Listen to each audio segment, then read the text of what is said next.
दोस्तों आज की वीडियो में बात करेंगे राष्ट्रपति की न्यायिक शक्तियों के बारे में।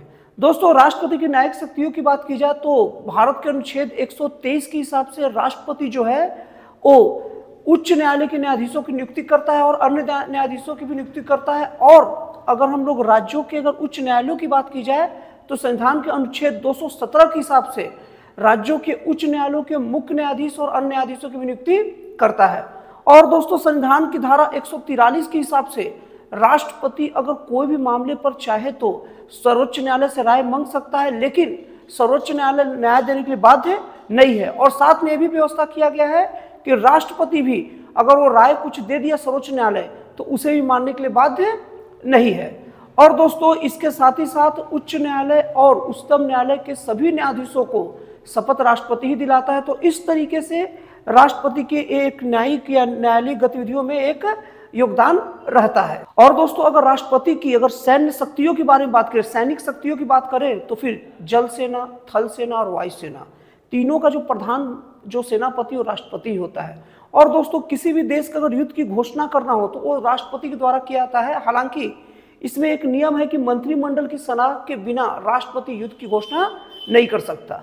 और दोस्तों अगर उसके बाद क्षमादान शक्तियों की बात की जाए तो संविधान के अनुच्छेद 72 के हिसाब से राष्ट्रपति को क्षमादान की शक्ति प्राप्त होती है। दोस्तों वो चाहे तो मृत्यु दंड को भी क्षमा कर सकता है और अगर वो चाहे तो दंड का लघुकरण कर सकता है। जैसे मृत्यु दंड है उसको आजीवन कारावास में बदल सकता है, या किसी को आजीवन कारावास है उसको थोड़ी सी सजा कम कर सकती है। वो सजा को किसी भी तरीके से मोल्ड राष्ट्रपति कर सकते हैं, ये उनकी क्षमादान शक्तियों के अंतर्गत आती है।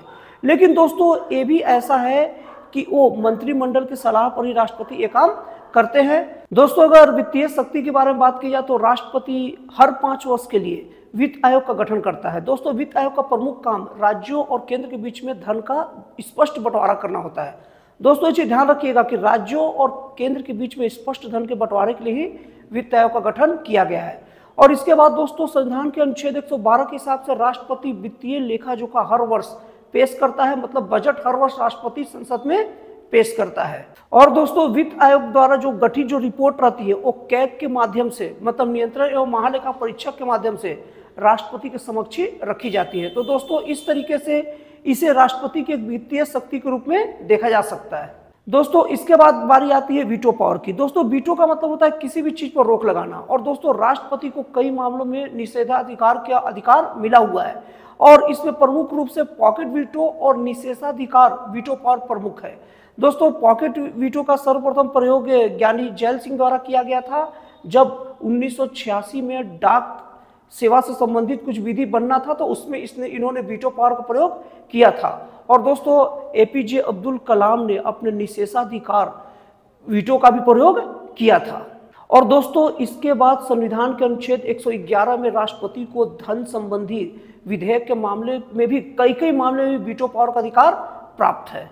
और दोस्तों इसके बाद है आपातकालीन शक्तियां। दोस्तों आपातकालीन शक्तियां में जैसे कि अगर किसी राज्य में अगर ठीक से वहां की सरकारें काम नहीं कर रही हो तो संविधान के अनुच्छेद 352 के द्वारा अगर राज्यपाल अनुशंसा करे तो संविधान के 356 के अनुसार राष्ट्रपति शासन उस राज्य में लगा सकता आपातकाल की स्थिति में।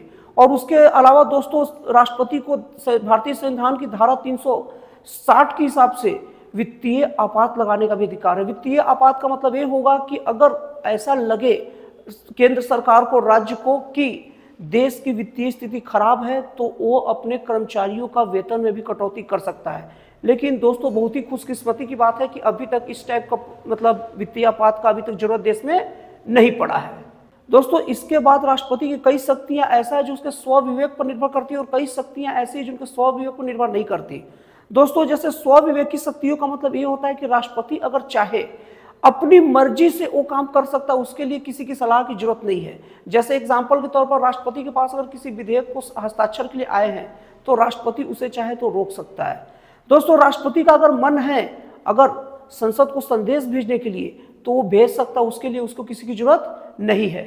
और दोस्तों अगर कोई विधेयक राष्ट्रपति के पास पेंडिंग है तो राष्ट्रपति इस बात के लिए बाध्य नहीं है कि वो मंत्रिमंडल से सलाह लेगा ही।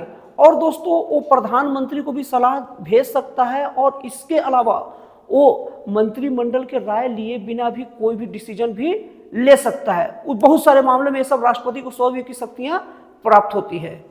लेकिन दोस्तों कुछ कुछ ऐसे जगह होते हैं जहां राष्ट्रपति को शक्तियां तो प्राप्त होती हैं, लेकिन वो शक्तियां में अपने स्वविवेक से काम नहीं कर सकता, मतलब वो अपने मर्जी से काम नहीं कर सकता। जैसे एग्जाम्पल के तौर पर प्रधानमंत्री की नियुक्ति। दोस्तों प्रधानमंत्री की नियुक्ति राष्ट्रपति उसी व्यक्ति को करेगा कि जब लोकसभा में जिसका बहुमत हो और एक बहुमत के साथ सांसद उनके पास ये आवेदन दे कि ये हमारे नेता हैं।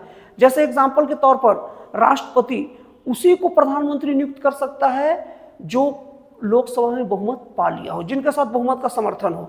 इसके लिए वो किसी को भी नियुक्त नहीं कर सकता।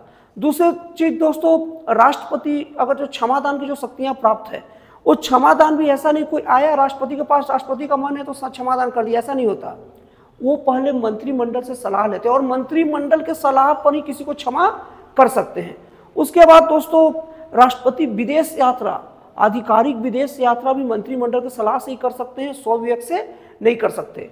उसके बाद दोस्तों जो सर्वोच्च न्यायालय और मुख्य न्यायाधीश के जो न्यायाधीशों की नियुक्ति है, उनको एक लिस्ट भेजा जाता है, उसी के आधार पर ही वो न्यायाधीशों की नियुक्ति भी करते हैं। और दोस्तों अगर कोई लोकसभा को समय से पहले भंग करना भी राष्ट्रपति के हाथ में उनके स्वविवेक की शक्ति नहीं होती है। अगर वहां का प्रधानमंत्री अगर राष्ट्रपति को सलाह दे कि अब लोकसभा को भंग कर दो, तब राष्ट्रपति सबसे पहले एक बार, वैसे भी भंग नहीं होगा, सबसे बड़ा राष्ट्रपति फिर वहां पर सभी नेताओं को बुलाएंगे और पूछेंगे कि आपके पास बहुमत है कि नहीं।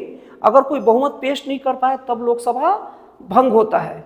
और दोस्तों इसके बाद में, इसके अलावा जब संयुक्त अधिवेशन होता है, वो भी राष्ट्रपति मंत्रिमंडल के सलाह पर ही संयुक्त अधिवेशनों को भी बुलाते हैं। तो दोस्तों इस तरीके से राष्ट्रपति की न्यायिक शक्तियां, सहन शक्तियां, क्षमादान शक्तियां और बहुत सारी शक्तियां इस वीडियो के पार्ट में कंप्लीट होता है। तो दोस्तों फिर मिलते हैं अगली वीडियो में एक जन कल्याणकारी और एक राष्ट्रवाद से प्रेरित नए विचारों के साथ।